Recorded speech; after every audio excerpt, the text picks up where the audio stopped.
Fala aí, gente boa. Você viu que o Elon Musk, o famoso Kiko dos foguetes, andou falando, aconselhando empresários a fugir do Brasil.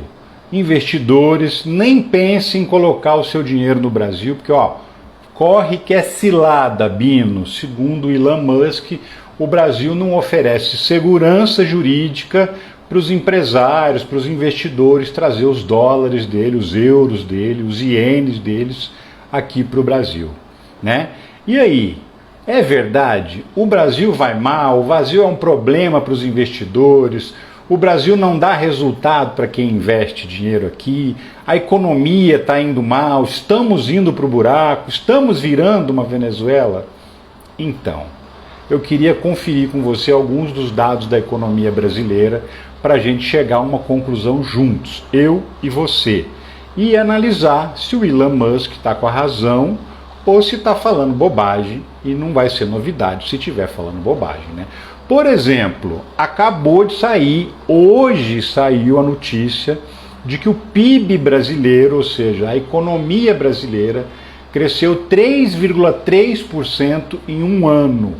E só no trimestre abril, maio, junho, cresceu 1,4%, que é o segundo maior crescimento do mundo, empatado ali com a Arábia Saudita, tá? Segundo maior crescimento do mundo.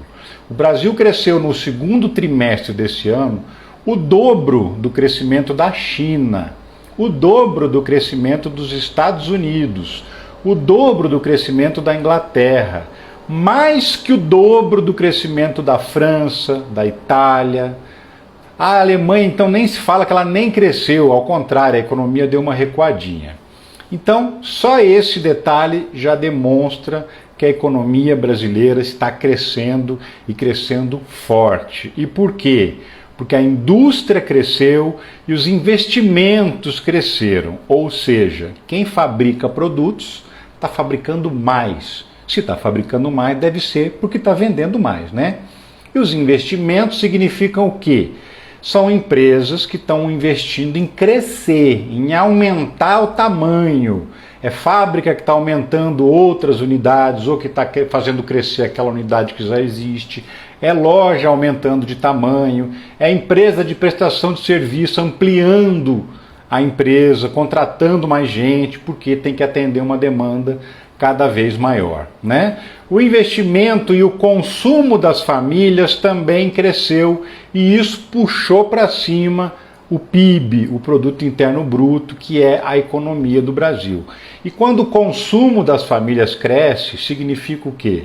Que tem mais dinheiro na mão das famílias. O cara está comendo melhor, está comprando mais no supermercado, está comprando mais roupa, está trocando de carro, está reformando a casa, está comprando uma televisão nova, está investindo na vida dele, ou seja, está com mais dinheiro.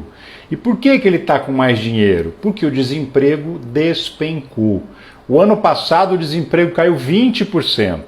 Esse ano continua caindo, já está em 6,8%, que é o menor índice para o mês de julho, em toda a história que foi pesquisada, desde que começou a medir o desemprego pelo IBGE, é a menor taxa de desemprego para um mês de julho já registrada, 6,8%. E mais, a renda do trabalhador também cresceu, cresceu de R$ 3.056, que era o rendimento médio do trabalhador brasileiro em julho do ano passado, para R$ 3.208. Sabe quanto que cresceu? 5%, ou seja, mais do que a inflação.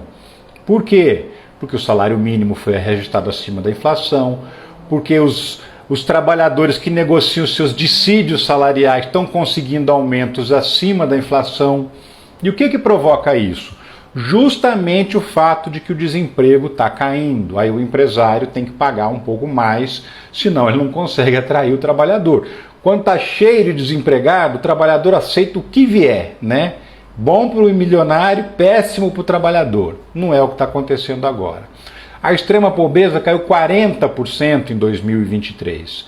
Esse semestre, de janeiro a junho de 2024, Os bancos financiaram 3 milhões e 400 mil carros no Brasil. Aumento de 24%. Sabe o que isso provocou? A Volkswagen vai investir 13 bilhões de reais em aumento de produção e no desenvolvimento de carros elétricos no Brasil.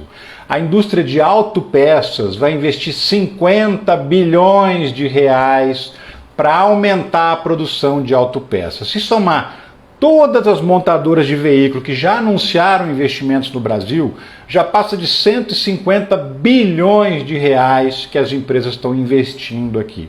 Não é à toa que o Brasil foi o segundo país do mundo que mais recebeu investimento estrangeiro. Só perde para os Estados Unidos, que é normal ser o líder de recebimento de investimento estrangeiro. Depois dos Estados Unidos vem o Brasil como o país em que os gringos mais colocaram dinheiro. E tem mais, hein? O salário mínimo para o ano que vem vai subir de novo acima da inflação. O governo mandou para o Congresso a proposta de orçamento, salário de R$ 1.509, aumento de 6,87%. A inflação deve ficar perto de 4,5%. O gás vai entrar na cesta básica, ou seja, imposto zero. E ainda vai ampliar o Vale Gás para 21 milhões de pessoas. Vai quadruplicar o Vale Gás para os mais pobres. Então, esse é o cenário econômico brasileiro, né? Até o Estadão, que é um jornal que odeia o Lula, publicou que os especialistas em finanças não concordam com o Elon Musk. Então, Kiko dos foguetes. Não adianta, porque a gente não cai nessa.